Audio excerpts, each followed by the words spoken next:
Hello friends, नमस्कार। Class 12 chapter 10 wave optics के एक और सेशन में आप सबका स्वागत है।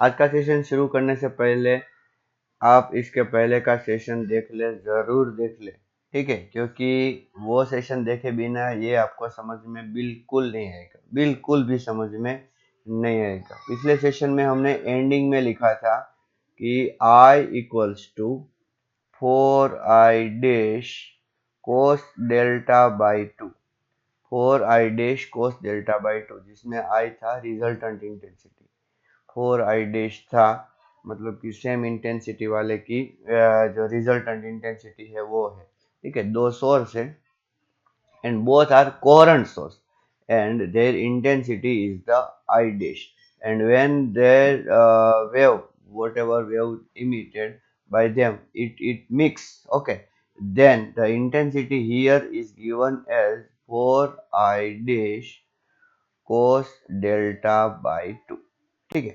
ऐसा हमने देखा था पिछले वीडियो में। अब ठीक है, तो आज का लेक्चर यहाँ शुरू करते हैं। क्या? Let 4I dash is equals to I0, ऐसा रखते हैं तो क्या मिलेगा देखिए। therefore I is equals to I0 cos square delta by 2, I equals to I0 cos square delta by 2, ठीक है? यहाँ पर डेल्टा क्या है? डेल्टा है phase difference, delta is phase difference, okay. so I equal to I0 cos square delta by 2. Now there are there are two types of interference, दो type के हो सकते हैं। One one is a constructive interference, constructive interference, okay, and second is the destructive interference, destructive interference, ठीक है? मैं constructive interference इसको short में क्या लिखूंगा? CI, और इसको मैं क्या लिखूंगा? DI। How many type of interference possible? Two: constructive interference and destructive interference. Constructive interference में क्या होगा? मैक्सिमम इंटेंसिटी, ठीक? कंस्ट्रक्टिव इंटरफियरेंस में क्या होगा? मैक्सिमम इंटेंसिटी, इंटेंसिटी मतलब कि ब्राइटनेस, ठीक है? कहने का मतलब है कि जब कंस्ट्रक्टिव इंटरफियरेंस होगा तब मैक्सिमम इंटेंसिटी आएगी, या जब मैक्सिमम इंटेंसिटी आती है तो आप क्या बोल सकते हो कि कंस्ट्रक्टिव इंटरफियरेंस होगा। डिस्ट्रक्टिव में होता है जीरो इंटेंसिटी, कितनी इंटेंसिटी? जीरो इंटेंसिटी, ठीक है? डार्कनेस, डार्कनेस, ठीक है? Availability of intensity is a zero in the destructive interference, okay. वैसे तो बहुत सारे इंटरफियरेंस हो सकते हैं, लेकिन हम इस दो पे कॉन्सेंट्रेट करेंगे, कंस्ट्रक्टिव इंटरफियरेंस और डिस्ट्रक्टिव इंटरफियरेंस, ओके। शुरू करते हैं कंस्ट्रक्टिव इंटरफियरेंस से। देखो हमारे पास इक्वेशन क्या है? I equals to I0 cos square delta by 2, okay. अभी हमें मैक्सिमम इंटेंसिटी चाहिए। क्या चाहिए? मैक्सिमम। तो इसका मतलब क्या है? Let I equals to I0, maximum intensity कितनी हो सकती है? I0 पता होना चाहिए। कैसे? इस कोस की मैक्सिमम वैल्यू 1 हो सकती है, तो इसकी वैल्यू 1 अगर रखेंगे तो I की वैल्यू मैक्सिमम मिलेगी, वो भी कितनी? I0। तो चलो अगर हम ऐसा रखते हैं, therefore I0 is equals to I0 cos square delta by 2, ठीक है? इस I की जगह पर मैंने I0 रखा है, so let's cancel them. So what you will get? Therefore cos square delta by 2 is equals to 1, okay, or cos delta by 2 is equals to plus or minus 1, cos delta by two कैसा हो सकता है, plus और -1। आपको कोस का graph पता होना चाहिए अच्छी तरीके से। किसका ग्राफ, कोस थीटा का ग्राफ। ये है कोस थीटा और ये है थीटा, ठीक है। उसका ग्राफ कुछ इस तरह दिखता है। सॉरी बच्चों, फिर से ड्रॉ करना चाहूंगा, थोड़ा मुझे लग रहा है कि मैंने अच्छा नहीं ड्रॉ किया इसलिए, ठीक।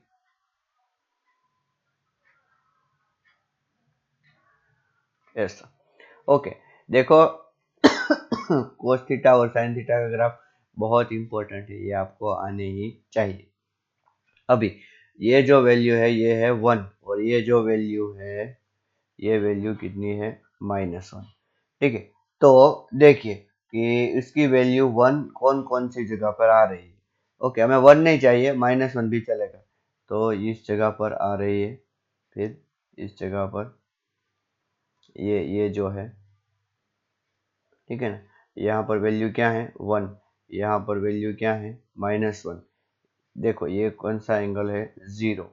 What is this, pi. What is this, 2 pi. What is this, 3 पाई। ऐसा, ठीक है, आगे चलता जाएगा। वैसे तो इनफाइनाइट तक हम जा सकते हैं। ये वैल्यू कौन सी है बच्चों, -1, ठीक है। ये वैल्यू कौन सी है, 1। ये वैल्यू कौन सी है, -1, ठीक, इस तरह। Okay, so what we can say कि कब वैल्यू प्लस और -1 हो सकती है, जब इसका जो ये एंगल है उसके साथ में ये एंगल थीटा, इसकी वैल्यू देखो, थीटा की वैल्यू कितनी हो, 0 पाई, 2 पाई, 3 पाई, ठीक है। तो यहाँ पर बच्चों थीटा नहीं है, यहाँ पर क्या है, यहाँ पर है डेल्टा बाई 2। तो हम क्या लिख सकते हैं, therefore delta by 2 is equals to क्या हो सकता है, 0 हो सकता है, फिर क्या हो सकता है, पाई हो सकता है, फिर क्या हो सकता है, 2 पाई हो सकता है, फिर क्या हो सकता है, 3 पाई हो सकता है। ऐसे करके n पाई तक हम जा सकते हैं, ठीक है। अगर हम 2 को, ये जो 2 है उसको उधर मल्टीप्लाई कर दें तो डेल्टा क्या होगा, 0 × 2, 0। अभी 2 को इसके साथ मल्टीप्लाई कर दो तो 2 पाई, समझ में आना चाहिए बच्चों। अभी 2 पाई है उसको मल्टीप्लाई कर दो तो 4 पाई, फिर 6 पाई, और ऐसे ऐसे चलते चलते 2n पाई। मतलब कि इन सब वैल्यू पे कोस थीटा की वैल्यू कैसी होगी, +1 होगी या तो -1 होगी। समझ में आ रहा है। तो इसका मतलब ये है कि हम ऐसा बोल सकते हैं, therefore delta is equals to 2n pi. Delta is equals to 2n pi for CI। For CI means for constructive interference. और ये डेल्टा है, ये क्या है बच्चों, फेज डिफरेंस, पहली वेव और दूसरी वेव के बीच का, सॉरी वेव मैंने लिख दिया, मैं वेव बोल रहा था इसलिए सॉरी। ये क्या है, फेज डिफरेंस। तो एक बहुत अच्छा स्टेटमेंट मैं यहाँ लिखना चाहूंगा बच्चों, phase difference, phase difference between two wave should be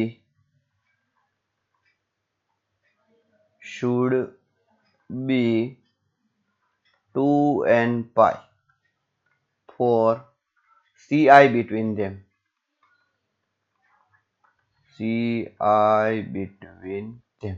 okay, बहुत अच्छा रिजल्ट मिला हमें। चलिए, तो फेज डिफरेंस कितना होना चाहिए, 2n पाई, और n यहाँ पर क्या है, 0 1 2 3 ऐसे ऐसे। ओके, ठीक है, समझ में आया। ओके, चलिए अब बात करते हैं किसकी, DI की। DI, DI मतलब, बोलो बोलो, DI का मतलब है डिस्ट्रक्टिव इंटरफियरेंस। ओके, देखिए हमारे पास इक्वेशन क्या था, I equals to I0 cos square delta by 2। Okay, अभी क्या करेंगे, let I equals to 0, intensity होनी नहीं चाहिए, 0 इंटेंसिटी होनी चाहिए। तो इसका मतलब क्या है, 0 equals to I0 cos square delta by 2, ठीक है। अब ये इंटेंसिटी I0 जो ये है वो तो 0 हो नहीं सकती, तो इसका मतलब क्या है, cos square delta by 2 is equals to 0। मतलब कि कोस की वैल्यू जब 0 होगी तब, कहने का मतलब क्या है, therefore cos delta by 2 equals to 0। चलिए फिर से ड्रॉ करते हैं।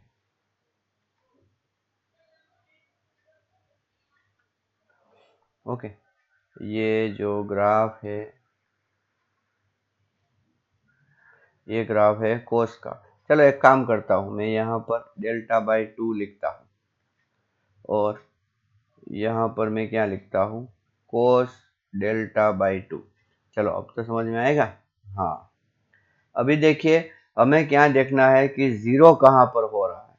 देखो जहां पर ये कट कर रहा होगा वहां पर जीरो हो रहा होगा, इन पोजीशंस पे, इन पोजीशंस पे। तो देखो यहाँ पर कितना एंगल है, पाई बाई 2।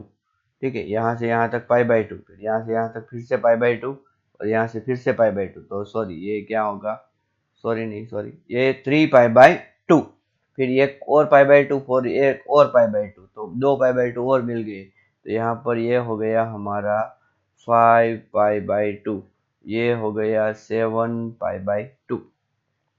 तो इसका मतलब क्या है, हम क्या बोल सकते हैं, देयरफॉर डेल्टा बाई 2 उसकी वैल्यू क्या क्या हो सकती है बच्चों।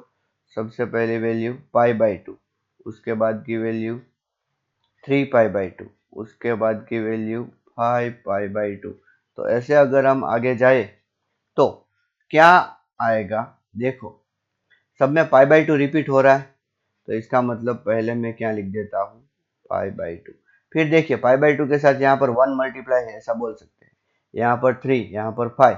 तो कौन सा नंबर मल्टीप्लाई हो रहा है, ओड नंबर। ओड नंबर का इक्वेशन है 2n-1। ठीक है, जहां पर n है उसकी वैल्यू हम 1 2 3 ऐसे रखेंगे। देखो ऊपर जो n था उसकी वैल्यू 0 से शुरू हुई थी। ठीक है, कंस्ट्रक्टिव में यहाँ पर n की वैल्यू कहाँ से शुरू हो रही है, 1। ठीक है, इस बात का बहुत अच्छी तरीके से ध्यान रखना। अभी डेल्टा इज इक्वल्स टू हम क्या बोल सकते हैं, देखिए, तो अगर हम इस 2 को इधर मल्टीप्लाई करें तो ये हो गया हमारा पाई, इधर 2 से मल्टीप्लाई करें तो 2 2 कट होके ये हो गया 3 पाई, फिर आएगा 5 पाई। तो ऐसे ऐसे आगे जाते जाते क्या मिला हमें बच्चों, 2n-1 पाई। क्या मिला, 2n-1 पाई। ठीक है, मैं बहुत स्लो जा रहा हूँ बच्चों ताकि आपको अच्छी तरीके से सब चीज समझ में आए। Therefore delta is equals to 2n-1 into pi, okay, for di, for di means destructive interference। okay, तो क्या स्टेटमेंट लिखेंगे, when phase difference between two waves is 2n-1 pi at given point, मतलब कि जहां पर मिल रही है, then they will interfere, they will interfere destructively. कैसे वो एक दूसरे के साथ इंटरफियर करेगी, डिस्ट्रक्टिवली, मतलब कि एक दूसरे को मार डालेगी। ओके, समझ में आया। ओके, अभी बच्चों डेल्टा जो है, डेल्टा तो हमें क्या मिला, delta is equals to 2n pi, किसके लिए, फॉर सी आई। ओके, और delta is equals to 2n-1 into pi, ये किसके लिए मिला, फॉर डी आई। मतलब कि फेज डिफरेंस 2n पाई हो तो सी आई होगा, और फेज डिफरेंस अगर 2n-1 पाई हो तो डी आई। याद रहे यहाँ पर n की वैल्यू 0 1 2 से स्टार्ट हो रही है, 0 से स्टार्ट हो रही है, और यहाँ पर n की वैल्यू 1 से शुरू हो रही है। ठीक है, भूलना मत। डेल्टा क्या है, delta, delta is phase difference, delta is phase difference. बच्चों अपने पिछले सेशन में देखा था कि डेल्टा इज इक्वल्स टू कुछ ऐसा था कि R1 माइनस R2। ठीक है, यहाँ पर जो k है वो 2 पाई बाय लेमड़ा। ठीक है, क्या है 2 pi by lambda into R1 minus R2। बच्चों मैं R1 क्या बोलता हूँ, it is a path of wave 1। Okay, R2 क्या है, it is a path of wave 2। देख आपको समझ में अगर नहीं आया तो ये है सोर्स नंबर 1 और ये है सोर्स नंबर 2। सोर्स नंबर 1 से एक वेव निकली और सोर्स नंबर 2 से एक वेव निकली, दोनों यहाँ पे मिल गई। तो वेव 1 ने कितना डिस्टेंस ट्रैवल किया R1, वेव 2 ने कितना डिस्टेंस ट्रैवल किया R2। R1 क्या है, वेव 1 का पाथ, और R2 क्या है, वेव 2 का पाथ। ओके, कब, जब ये दोनों यहाँ पर मिली।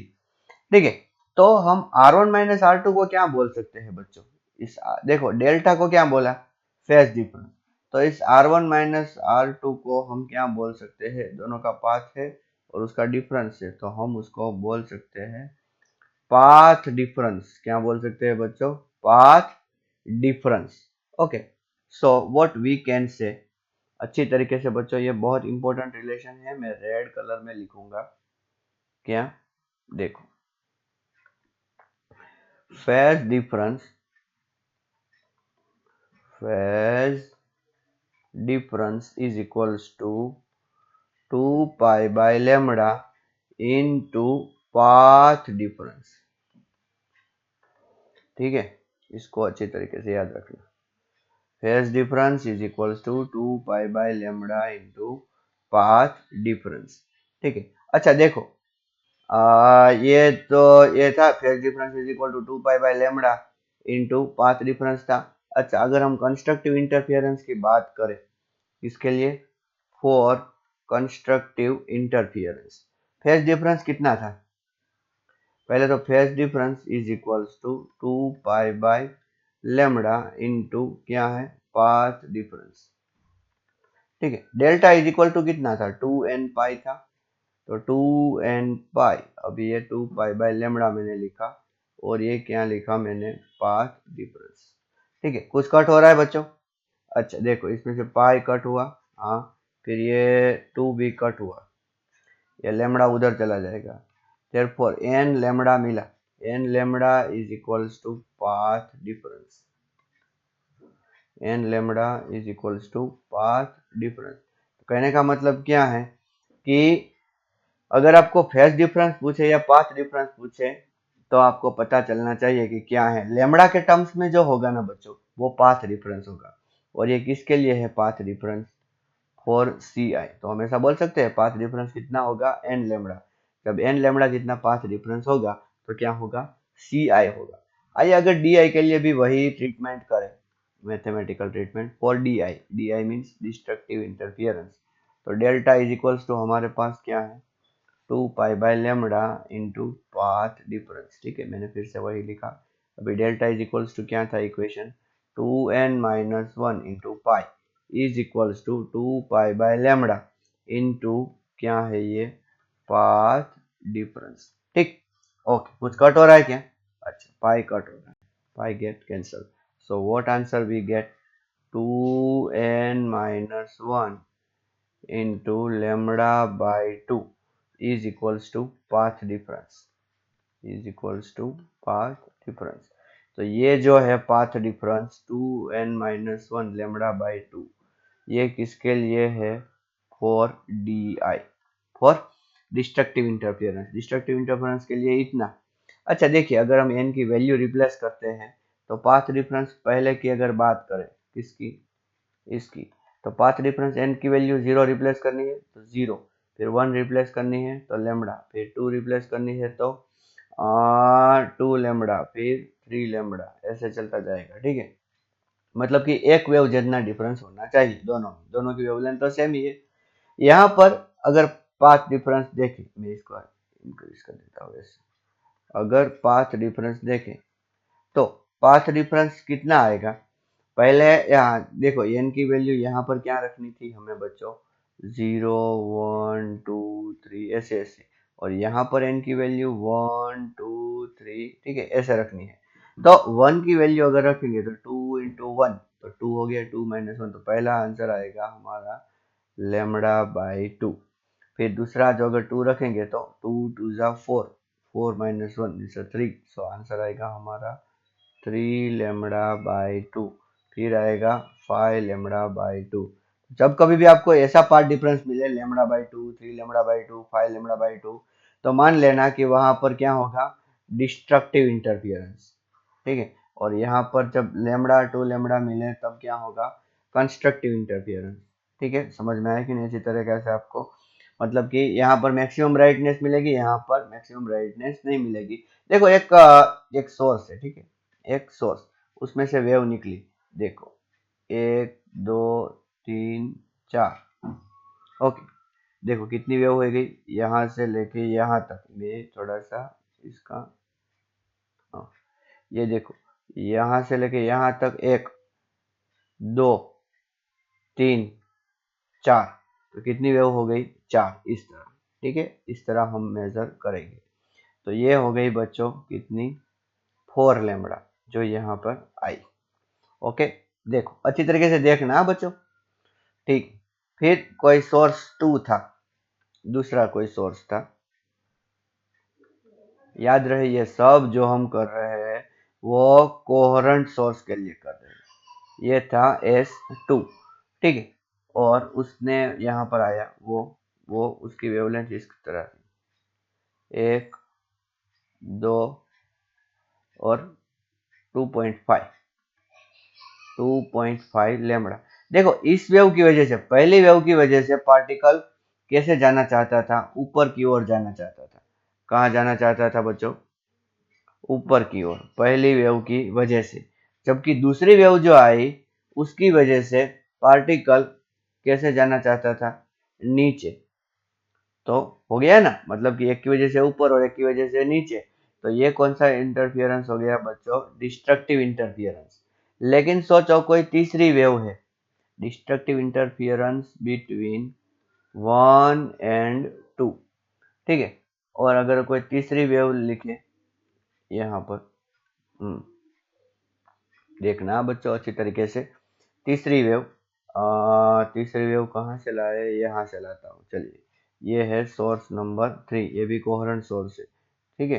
तो ये 1 2 3, ठीक है। तो 3 आई तो ये क्या है, 3 लेमड़ा।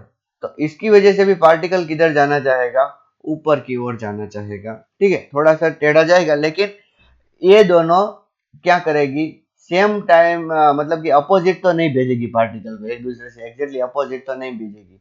तो इन दोनों के बीच में क्या होगा, सी आई। क्यों, देखो इसका पाथ कितना है, 4 लेमड़ा, इसका कितना है, 3 लेमड़ा। इसका अगर सब्ट्रैक्शन करोगे तो 1 और 3 के बीच में पाथ डिफरेंस आपको कितना मिला, पाथ डिफरेंस मिला हमें लेमड़ा, जो कि लेमड़ा किस में आता है, इसमें, मतलब कि क्या होगा, सी आई। और 1 और 2 के बीच में, देखो मैं यहाँ पर 1 लिखता हूँ, 2 लिखता हूँ और 3 लिखता हूँ। 1 और 2 के बीच में क्या हुआ, पाथ डिफरेंस कितना था 1 और 2 के बीच में, तो 4 माइनस 2.5 लेमड़ा, तो 1.5 लेमड़ा था। ओके, 1.5 लेमड़ा कहाँ पर आपको मिला, 3/2 मतलब 1.5 होता है। तो इसके बीच में हो गया डी आई, ठीक है। ओके, 1 2 3, हाँ सॉरी बच्चों। अभी 2 और 3 के बीच में अगर देखें, 2 और 3 के बीच में, तो 2 का जो पाथ था वो 2.5 और 3 का कितना था, तो ये 0.5 लेमड़ा हो गया, 0.5 लेमड़ा पाथ डिफरेंस। तो 0.5 लेमड़ा मतलब कि लेमड़ा बाई 2 वो किस में आता है, डिस्ट्रक्टिव में। तो इन दोनों के बीच में भी क्या होगा, डिस्ट्रक्टिव इंटरफियरेंस। और अगर 1 और 3 के बीच में देखें, किन दोनों के बीच में देखें, 1 और 3, देखो दो वेव के बीच में जो हो रहा है, तीसरी वेव के आ जाने से उन दोनों के बीच में जो हो रहा है उस पर कोई फर्क नहीं पड़ेगा, इट इज कंप्लीटली इंडिपेंडेंट, वो तो होगा ही, ठीक है। अभी तीसरी वेव जो आई, तीसरी वेव और पहली वेव, उन दोनों के बीच में पाथ डिफरेंस कितना था, लेमड़ा। तो वहां पर क्या होगा बच्चों, कंस्ट्रक्टिव इंटरफियरेंस। ऐसा हम बोल सकते हैं कि यहाँ पर क्या ज्यादा देखने को मिल रहा है, डिस्ट्रक्टिव इंटरफियरेंस ज्यादा देखने को मिल रहा है और कंस्ट्रक्टिव इंटरफियरेंस कम। लोग बहुत ज्यादा झगड़ा कर रहे हैं यहाँ पर, ठीक है, फ्रेंडशिपनेस थोड़ा सा कम दिखाई दे रहा है। समझ में आया? तो इस तरीके से आप पाथ डिफरेंस से पता कर सकते हो कि हाँ यहाँ पर कंस्ट्रक्टिव इंटरफियरेंस होगा कि डिस्ट्रक्टिव इंटरफियरेंस होगा। ठीक है। अच्छा बच्चों, एक एग्जांपल करते हैं। एक एग्जांपल करने का मन कर रहा है यहाँ पे मुझे कि दो सोर्स है, ठीक है, एक की इंटेंसिटी कितनी है I1, दूसरे की इंटेंसिटी कितनी है I2। कैसे सोर्स है बच्चों? Coherent source. एक की इंटेंसिटी कितनी I1, दूसरे की इंटेंसिटी I2। तो I want to find out maximum intensity. Okay, solution करें। मैक्सिमम इंटेंसिटी दोनों की वजह से फाइंड करना चाहता हूँ। तो आई मैक्स का फॉर्मूला है बच्चों √I1 plus √I2 whole square. ये हो गया हमारा answer. Very simple. You will say sir इस टाइप का एग्जांपल आपके दिमाग में आया था क्या? क्या फालतू एग्जांपल आया था? सोचो कि इन दोनों की इंटेंसिटी अगर सेम हो, I0 अगर इन दोनों की इंटेंसिटी सेम हो तो मैक्सिमम इंटेंसिटी कितनी होगी? चलो ट्राई करो, करो ट्राई करो रे। I maximum is equals to, देखो जीरो इंटेंसिटी तो वाला जीरो होगा, मिनिमम में तो यहाँ पर सब्ट्रैक्ट कर देना है ऐसा, ठीक है। आई मैक्सिमम कितनी होगी? अभी मैं मैक्सिमम में इंटरेस्टेड हूँ। किसमें इंटरेस्टेड हूँ? मैक्सिमम में। तो कितनी होगी? √I0 प्लस √I0 का square, √I0 plus √I0 2 √I0 का square. So what is the answer? 4I0। Okay, चलिए समझ में आया? हाँ, एक और एग्जांपल करना चाहता हूँ। अब बोलोगे सर आपने तो एक ही बात की थी। बच्चों एक ही बस, एक हो गया सोर्स I0 वाला और दूसरा हो गया सोर्स 4I0 वाला। Okay, now I want maximum intensity. Please try to find out. Please try to find out. एक की इंटेंसिटी I0, दूसरे की इंटेंसिटी 4I0। ओके, क्या आपने कर लिया? क्या आंसर आया? √I0 फिर √4I0 उसका स्क्वायर। ये बच्चों इस डेरिवेशन को हमने पिछले वीडियो में किया था। अगर नहीं देखा है, मैंने बोला ही था कि अगर आपने वो वीडियो नहीं देखा है तो ये कुछ काम का नहीं है, बंद कर दो। चलो, अगर आपने नहीं देखा उसको तो इसको भी मत देखो। देखना ही नहीं चाहिए, कुछ करना नहीं चाहिए बच्चों। आराम करो, मौज करो, बस अपनी लाइफ जियो। कुछ करना ही नहीं चाहिए। हम क्या इधर कुछ करने के लिए आए हैं? अंडर रूट यहाँ आएगा तो आंसर क्या होगा? 9I0। कितना आएगा बच्चों? 9I0। ठीक है बच्चों, तीन सोर्स है। एक है I0 का, दूसरा है I0 का और तीसरा भी है I0 का। तीनों एक जगह पे मिल रहे हैं। तो मुझे मैक्सिमम इंटेंसिटी चाहिए, कितनी होगी? तो बच्चों हमारे पास तीन का तो फॉर्मूला है नहीं, पहले दो का निकालेंगे, फिर जो भी आएगी उसको तीसरे के साथ। तो दो मिलेंगे तो दो की मैक्सिमम इंटेंसिटी कितनी थी? अभी हमने थोड़ी देर पहले देखा कि I0 वाले अगर दो मिले तो उसकी मैक्सिमम इंटेंसिटी कितनी थी? 4I0। देखो, ठीक है, और उस 4I0 के साथ एक और I0 वाला मिल जाए, ये जो हम तीसरा एग्जांपल कर रहे हैं, तो इंटेंसिटी हमें कितनी मिली बच्चों? 9I0। देखो यहाँ पर आपको कुछ अगर ऑर्डर दिखे तो टू सोर्सेस जब थे ना, to sources okay of same intensity,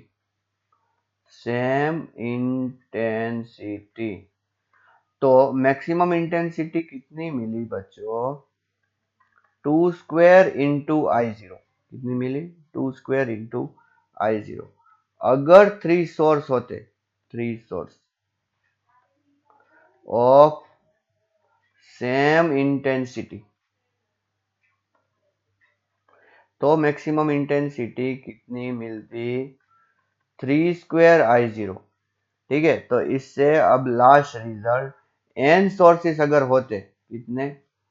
n sources of same intensity, n sources of same intensity, तो मैक्सिमम इंटेंसिटी कितनी मिलती बच्चों? आपको मिलती n स्क्वेयर आई जीरो। कितनी मिलती? n स्क्वेयर आई जीरो। कभी अगर आपको पूछ लिया कि भैया मैक्सिमम इंटेंसिटी है 64 आई जीरो, कितनी है 64 आई जीरो, बताओ कितने सोर्स है? कितने सोर्स है? नंबर ऑफ सोर्सेस कितने होंगे? ओके, क्या आपने सॉल्व किया? हाँ, कैसे? N square is equals to 64 implies N is equals to 8, तो 8 सोर्सेस होंगे। ठीक है, ओके। तो इस लेक्चर को अच्छी तरीके से देखिए। तो यहाँ पर हमने बैकग्राउंड क्रिएट कर दिया है अच्छी तरीके से, लाइट का जो हम आगे देखने वाले हैं यंग्स डबल्स एक्सपेरिमेंट, उसका बैकग्राउंड अब हमने तैयार कर दिया है। ठीक है, तो ये वीडियो भी बहुत क्रूशियल है अगले वीडियो को देखने के लिए। ठीक है, तो इसको अच्छी तरीके से ध्यान से देखिए। एक बार समझ में नहीं आया तो दूसरी बार करके देखिए, और फिर अपने आप करके कंस्ट्रक्टिव डिस्ट्रक्टिव सारी कंडीशन अपने आप डिराइव करके देखिए, तब जाके आपके दिमाग में घुसेगा। ठीक है, थैंक यू एंड नमस्कार।